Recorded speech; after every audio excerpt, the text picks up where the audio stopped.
My name is Daniel Cross, and I never wanted to be here.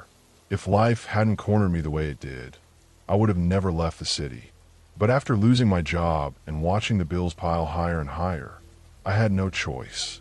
The only place I could afford was a small cabin on the edge of a forgotten town called Red Hollow. The cabin sat half buried in trees, as if the forest itself was trying to reclaim it. The siding was cracked and weather-worn, the roof sagged in the middle, and the windows were so clouded with age they barely let the light through. Yet, for all its flaws, it was cheap. Too cheap. And in my desperation, that was enough. The realtor was a thin, pale woman named Marjorie Kane. She spoke in clipped sentences, as though each word might shatter if she wasn't careful. As she handed me the keys, she paused, looking toward the woods. "You want to stay indoors at night?" she said quietly. "And if you hear your name being called, no matter how familiar the voice sounds, don't answer it." Her eyes didn't meet mine when she said it. She handed me the contract with trembling fingers and left without another word. I laughed at her warning, but unease lingered. Maybe it was the way she said it, or maybe it was the way the trees seemed to close in around the cabin as dusk fell. That first night, I unpacked the bare essentials. A mattress dragged into the middle of the floor, a few boxes stacked in a corner, an old lamp that flickered with every sigh of electricity. I boiled water for instant coffee and sat on the porch with a mug in hand, staring at the woods. The silence unsettled me. In the city, even late at night, the world hummed with life. Car horns, laughter from bars, the whine of sirens in the distance. Here, there was nothing, just the creak of old wood and the sound of my own breathing. The forest loomed like a wall of shadow. The deeper the night grew, the darker it became, until it looked less like a collection of trees and more like a single living thing. My eyes adjusted slowly, and as they did, I swore the tree limbs shifted. Branches bent when the air was still. Shadows lengthened without reason. And then I heard it. At first, it was faint, like a breeze rustling through the leaves. But then it grew clearer, sharper. "Daniel." The mug slipped from my hand, shattering against the wooden boards of the porch. I froze, staring at the blackness between the trees. The voice had come from there, deep within the forest. I sat rigid, my pulse thundering in my ears. The voice came again, low, drawn out, familiar. "Daniel." No footsteps, no lantern, no person visible among the trees. Just a voice, calling my name as though the woods themselves had learned how to speak. My throat tightened, my lips parted, ready to answer, but something inside me screamed not to. I bit my tongue until I tasted blood. The voice called one last time, longer, dragging my name through the silence like claws scraping against wood. And then nothing. The night closed in again. The forest went still, but the air felt wrong, heavy, as if something was still listening for me. I didn't sleep that night. I kept every light in the cabin burning until dawn. I told myself it had been the wind, but the wind doesn't know your name. The second night in Red Hollow was colder than the first. The cabin walls groaned as if they remembered storms I hadn't yet seen, and the windows rattled against winds that shouldn't have reached this deep into the woods. I tried to settle in. I stacked my books on an old wooden shelf, set up my laptop on the kitchen table, and lit a candle when the power flickered again. The place smelled of mildew, wood rot, and something else I couldn't place. A faint sour odor that clung to the air no matter how many times I opened a window. I told myself I was adjusting. That unease was natural when you left the noise of the city behind for a place like this. But just past midnight, that illusion broke. It started with the coyotes. Their cries rose from somewhere deep in the forest, high-pitched and shrill. At first, I felt relief. It was normal, I told myself. Coyotes were part of rural life. Nothing supernatural about that. But then, between their howls, something else joined in. At first, I thought it was an echo, the forest bouncing the sound back in strange ways. But no, the tone was different. Lower, heavier. It dragged through the air like wet cloth. "Daniel." I froze where I sat. My hands trembled against the chipped table. The voice was buried between the animal cries, just human enough to make my skin crawl. The coyotes howled again, and beneath them, almost as if mocking their chorus, I heard a second time, "Daniel." I rushed to the window, throwing back the curtain. My breath fogged against the cold glass as my eyes scanned the tree line. Nothing, only shifting branches and the skeletal outlines of trees under the pale moonlight. The coyotes went silent, cut off as though something had commanded them to stop. And in that awful silence, the voice rose once more, stronger than before. "Daniel." It wasn't far this time. It was close. Too close. I backed away from the window, heart pounding so hard I thought the glass might shatter just from the sound. Then I heard something worse than the voice. Footsteps. Not steady, not natural. They crunched against the leaves with long pauses in between, as though whoever or whatever was walking had to think about each step. I gripped the kitchen knife I'd left on the counter from dinner. My knuckles turned white around the handle, but gave me no comfort. The footsteps circled the cabin slowly, once, twice, stopping just below the window before dragging away again. And then silence. I stood there for what felt like hours, every muscle locked in place, waiting for the sound to return. But nothing came. Eventually, I forced myself back to the couch, though I didn't sleep. My eyes stayed wide, staring at the ceiling until the first light of morning slipped through the curtains. I wanted to believe it had been an animal, a trick of sound, the mind playing games when the world is too quiet. But deep down I knew, no animal in those woods could walk like that. No animal in those woods could speak my name. By the third day, the forest no longer felt like scenery. It felt like a wall, a breathing wall. I spent the morning stacking wood along the porch, trying to busy my hands so I wouldn't think about what I'd heard the night before. But every time I glanced to the tree line, I felt the same prickle at the back of my neck, that something in there was staring back. I was hauling the last bundle when I heard the crunch of boots on gravel. A voice called out from the road, "You the new man in Kane's place?" I turned to see an older man trudging toward me. He looked to be in his 70s, his frame thin but wiry, his skin worn like old leather. His eyes were sharp, almost too sharp for someone his age. "Name's Harris Boone," he said, extending a hand. "Live a mile down." I shook his hand, though his grip was colder than I expected. "You settling in all right?" he asked. I almost said yes. Almost lied, because that's what people do. But something about his stare stopped me. Instead, I hesitated. "It's quiet out here." He gave a dry laugh. Quiet, sure, but not empty. His expression darkened. Never empty. The words made my stomach twist. We stood in silence a moment before he glanced toward the woods. His jaw tightened. "You've heard it already, haven't you?" I felt my face pale. "Heard what?" He spat into the dirt, his voice lowering. "Don't play dumb. If you're staying here, you'll learn fast. That forest ain't safe. Not after dark. You hear a name out there? You shut your mouth and you don't move an inch. 'Cause it ain't a person calling you. It ain't a coyote neither. It's worse." He leaned in then, his voice barely more than a rasp. "Skinwalker." The word hung in the air like a curse. I tried to laugh it off, though it came out nervous and thin. "You mean like stories? Indian legends?" But Harris didn't smile. He kept staring at the woods, his eyes glassy with something that looked like old fear. "You think it's a story? Go on. You'll find out." He rubbed at his forearm, where I saw faint scars running deep across the skin like claw marks. "They're witches. Twisted ones. Took the skin of beasts long ago. Wore 'em till they weren't human anymore. They can look like anything now. Anyone. But their eyes give 'em away. Never look into their eyes." A crow cawed overhead, making me flinch. Harris's gaze followed it as it dipped low over the trees. He muttered something under his breath, words I didn't recognize. "Stay in after sundown," he said at last.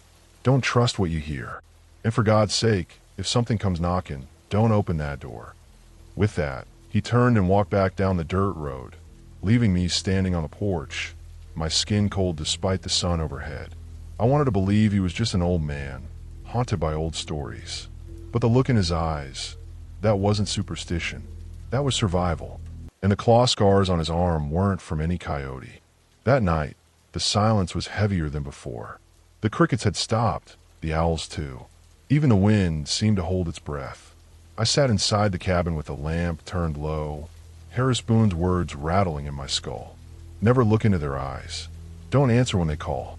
I try to distract myself with a book, but the words blurred. My ears strained toward the woods as though expecting something. And then, there it was again. Daniel. My name. Drawn out long, low, almost human. Almost. The sound came from just beyond the tree line. I froze in my chair, my fingers clenching around the armrest so tightly it creaked. Daniel, come here. The voice was my mother's. Exactly her tone. Exactly her rhythm. But my mother was 3 states away, tucked safe in her house. She wasn't standing out there in the dark, calling to me. I rose and moved to the window, careful to keep the lamp behind me so I couldn't be seen. I parted the curtain just enough to look. At first, I saw nothing but the shifting shadows of the forest. Then something moved between the trees. A tall, crooked shape, too thin, too long. Its arms dangled almost to the ground. Its skin, or what looked like skin, hung in patches, pale against the black of the woods. It stood just beyond the line where the porch light faded, and it was facing the cabin, facing me. The shape tilted its head slowly, like an animal studying prey. Then it crouched low to the ground and began to sway side to side, mimicking the way a human might, except wrong, distorted, exaggerated. My throat went dry. I wanted to step back from the window, but I couldn't move. My eyes were locked on it, and then it did something worse. It raised one long arm and waved. Not in a random gesture, not animal-like. No, this was deliberate. The way a neighbor waves when they see you across the yard. It knew I was there. The voice came again, sweeter this time, almost sing-song. Daniel, it's safe out here. Come see. My heart slammed against my ribs. Harris's warning rang loud in my head. Don't trust what you hear. Don't open the door. The thing swayed one more time, then stepped back into the shadows. I lost sight of it. The forest swallowed a whole. The silence returned, deeper than before. I didn't sleep that night. I sat awake until dawn, gripping the old hunting knife I'd unpacked from box. My hand shook, but I didn't put it down, because now I knew. The woods weren't empty. They never had been. The following night, the fear didn't wait for darkness. It lingered all day. Even with the sun out, I felt it, that invisible pressure pressing against the walls of the cabin, like the woods were leaning closer, watching. I tried to stay busy. I split wood until my palms blistered. I cleaned every dish, every shelf, every corner of the cabin. But no amount of noise could drown out the gnawing dread that crept into my chest. By the time night fell, I was already exhausted. But sleep wouldn't come. The memory of that long-limbed thing swaying at the tree line replayed every time I closed my eyes. Around midnight, the sound came. Knock, knock, knock. 3 sharp raps at the door. My entire body locked. I hadn't heard footsteps approach. The gravel on the path always crunched under weight, but this time there was nothing.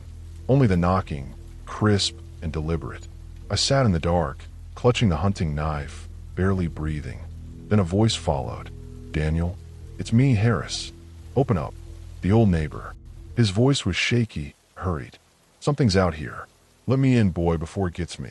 For a moment, relief rushed through me. Maybe Harris had come to check on me. Maybe he'd seen the same thing and knew what to do. I almost reached for the door. Almost. But then something stopped me. Harris lived a mile down the road. He was old, walked with a limp. Even if he had run, he couldn't have made it here so quietly. No car, no crunch of boots, just a sudden knock. My chest tightened. Harris's warning came back sharp in my head. If something comes knocking, don't open that door. The voice knocked again, harder this time. Daniel, please. For God's sake, open the door. I backed away, my knife trembling in my hand. My mouth was dry, but I forced words out, shaky. Harris, what's my dog's name? There was silence. Harris had told me on the first day. He'd mentioned a mutt named Jasper, said he barked at shadows more than strangers. If it really was him, he'd answer. The silence stretched. Then the voice changed, not in tone, but in weight. It dropped low, guttural, dragging my name like it had the first night. Daniel. I clamped a hand over my mouth, forcing myself not to breathe too loud. The doorknob rattled. The wood groaned as if something leaned against it. And then, tap, tap, tap on the window. I whipped my head toward it, heart hammering. A face pressed against the glass, but it wasn't Harris. The features were stretched, the mouth too wide, the skin sagging in places like it didn't fit the skull beneath. Its eyes glowed faintly, not with light, but with hunger. It smiled, a long, broken smile. I stumbled back into the center of the cabin, knife raised, whispering over and over, "It's not real. It's not real. It's not real." The thing tapped once more on the glass. Then it was gone. The forest swallowed it, leaving me alone in the cabin with my heartbeat pounding like drums. But I knew the truth. It wasn't going to stop. It wanted in. Morning came, though it didn't feel like morning. The sun rose pale, washed out, as if afraid to shine too bright on this place. My body ached from being curled in a chair all night, knife still clutched in my hand. I didn't dare sleep. Every creak of the cabin had me jolting awake, every shadow twisting into that grinning face from the window. By noon, I'd had enough. I needed answers. I locked the cabin and walked a mile down the dirt road to Harris Boone's place. His house was older than mine, a sagging farmhouse with boards nailed across some of the windows. Rusted tools lay scattered in the yard. The whole property looked like it had been fighting something for years and losing. I found Harris sitting on his porch, a shotgun leaning across his knees. His eyes narrowed as I approached. "You heard again, didn't you?" he said before I even opened my mouth. I nodded, my throat tight. It came to the door. Knocked. Sounded like you. Then it had tried the window. His face hardened, and he spat into the dirt. "Damn thing's already taken a liking to you. Moves fast when it finds fresh blood." I felt my stomach twist. "What does it want?" Harris stared at the tree line that stretched behind his fields. His voice was low, almost a growl. "It wants what it's always wanted. To wear you. To peel you out of yourself like a suit and slip inside.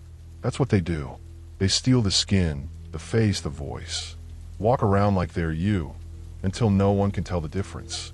The words sat heavy between us. I whispered, "How do you know all this?" For a moment, he didn't answer. His hand gripped the shotgun tighter. Finally, he pushed up his sleeve. The scars I'd glimpsed before were clearer now in the daylight. Long, deep slashes running up his arm, ragged like something had tried to tear the flesh away. "One came for me when I was your age," Harris said, voice rough. It wore my brother's voice. I opened the damn door. Cost me blood in half my arm before I realized. My brother was already dead by then. He looked at me, eyes sharp, hard with old pain. "They never stop, Daniel. You can chase one off, but it'll circle back. It remembers. They always remember." A silence hung heavy between us. The forest seemed to lean closer, like it was listening. Finally, I asked, "Is there any way to kill it?" Harris sighed, slow and heavy. "Some say silver, some say fire, but I've seen one walk through both. Truth is, you don't kill a thing like that. You survive it. You outlast it. Or you don't." His words didn't comfort me. They chilled me. Before I left, Harris gave me something, a small pouch made of animal hide, strung with beads and feathers. He pressed it into my hand like it weighed more than stone. "Keep this on you," he said. "An old ward. Won't stop it, but it might slow it. Might give you a moment to think when the thing comes close." I tucked the pouch under my shirt, the beads warm against my chest. As I walked back to the cabin, I could feel the woods pressing in again. And for the first time, I wondered if I would survive this place at all. The nights were beginning to blur together. Fear eats time, gnaws at it until hours vanish into nothing but a pounding heartbeat and the creak of old wood. I don't remember when I last slept more than a handful of minutes at a time. That evening, I tried to fortify the cabin. I dragged the dresser against the front door. I hammered nails along the window frames. I laid Harris's ward pouch on the table beside me, like it was holy. By the time the sun bled out behind the trees, I was shaking with exhaustion, but too wired to close my eyes. The silence deepened. Then came the sound, a soft creak of floorboards. But not from me, from inside the cabin. My blood froze. I gripped the knife. forcing myself to breathe shallow and quiet. Slowly, I turned my head toward the narrow hallway that led to the bedroom. And there, standing in the shadows, was me. At least, it looked like me. Same height, same hair, same clothes I was wearing yesterday. But its skin was too tight, stretched wrong over the bones like a mask one size too small. Its mouth twitched at the corners, tugging into a smile that wasn't mine. "Daniel," it whispered, voice cracked and warped, as though my own vocal cords were being pulled through broken glass. I stumbled back, knocking the chair over. My knife hand shook so hard I could barely hold the blade steady. It stepped closer, slow and deliberate, each movement slightly off, as if it was studying how to walk like me, but hadn't quite mastered it. "Don't be afraid," it said in my voice. "You've been so lonely here. Let me stay. I'll keep you safe." The sound made by a rise in my throat. It was wrong. It wasn't just speaking. It was learning, shaping, improving with every word. The pouch Harris had given me burned hot against my chest, as though it sensed the thing. Desperately, I yanked it free and held it out. The imitation hissed. Its face twitched, jerking like a glitching puppet. For a moment, its skin shimmered, flickering between me and something else. Something pale, eyeless, hollow. It let out a low, guttural sound that rattled the windows. Then it turned and bolted, its limbs stretching unnaturally as it fled through the wall of night outside. I collapsed to my knees, shaking, sweat dripping down my face. For hours after, I sat there, clutching the pouch, listening to the woods. The worst part wasn't that it had come inside. The worst part was that it was getting better. Next time, I wasn't sure I'd be able to tell the difference. By the next morning, my nerves were frayed thin. Every shadow felt like it was breathing. Every creak in the floorboards made me flinch. I needed proof. Something tangible to convince me I wasn't losing my mind. So when the sun rose weak and pale over the tree line, I forced myself outside. The forest was damp, heavy with mist. Each step into the dew-soaked grass felt like a trespass. That's when I saw it. A smear of red across the dirt near the cabin steps.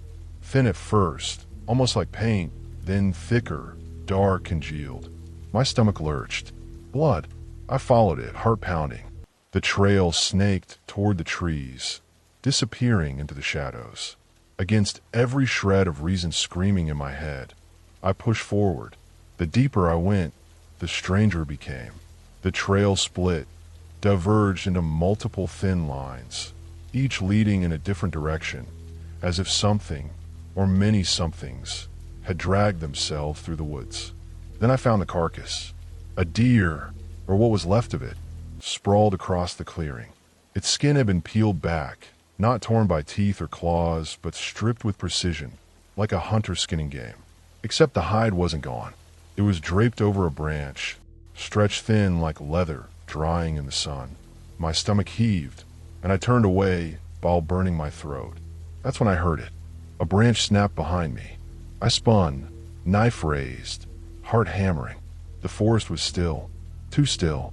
The mist clung thick, swallowing everything beyond a few yards. Then came the sound. Daniel.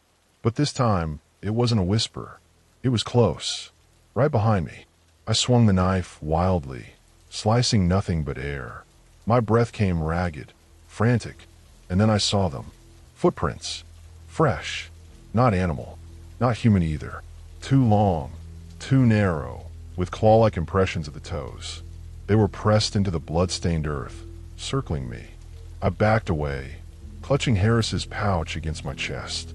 The forest seemed to close in tighter with every step, until I finally broke free of the tree line and stumbled back into the clearing around my cabin. I didn't stop until I was inside, the dresser shoved back against the door, my chest heaving. I had wanted proof, and now I had it. The thing wasn't just watching me. It was hunting. By the time night fell, I knew it was coming. The air itself felt heavier, pressing down on the cabin. The silence wasn't natural anymore. It was expectant. The woods weren't resting. They were waiting. I lit every lamp, every candle I could find. The little cabin glowed like a beacon against the dark, and part of me hated that. It was like hanging a sign that said I'm in here. But the other part of me couldn't stand the darkness. Not after what I'd seen. The first sound came just after midnight. A scratching at the wall. Slow. Long.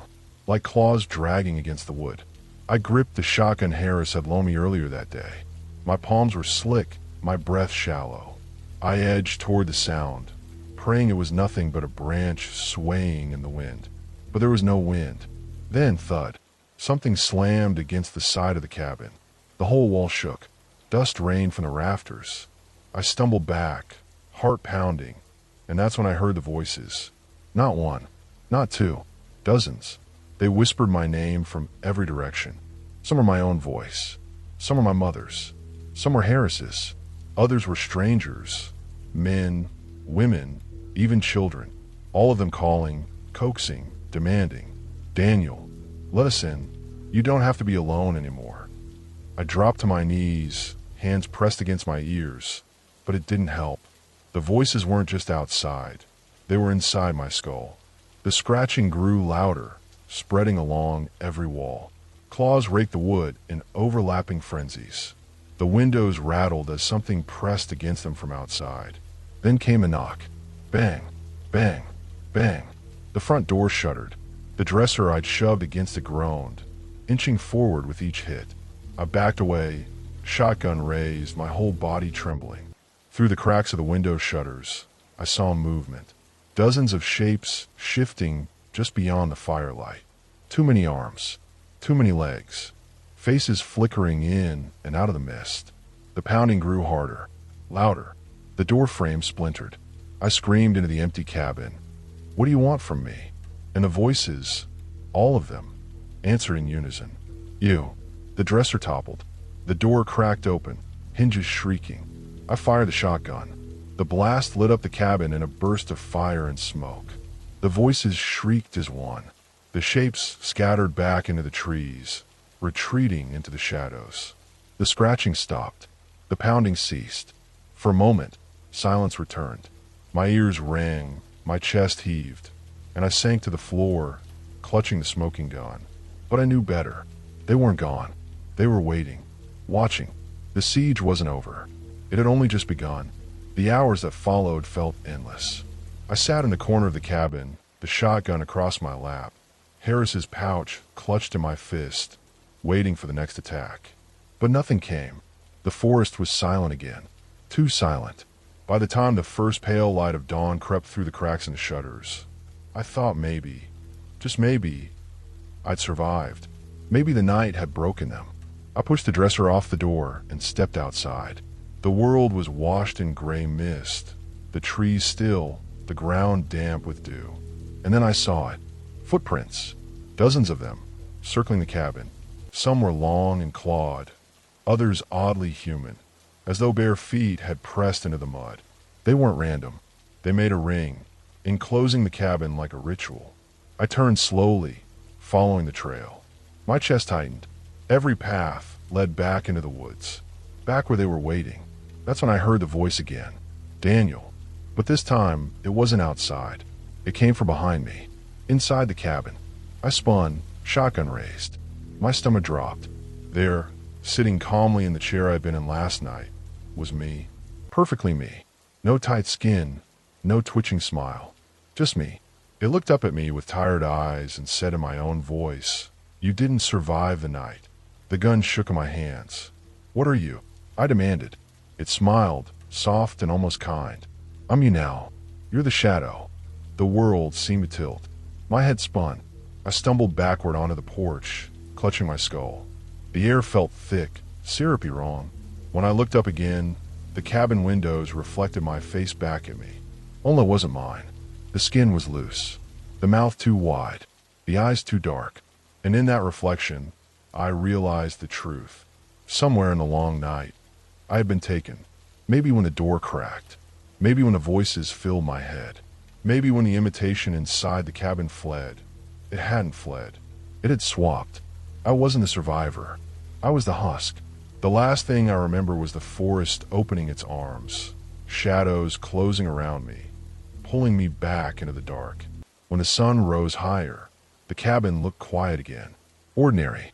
A man sat on the porch drinking coffee, looking out at the trees. He smiled. My smile. But it wasn't me anymore.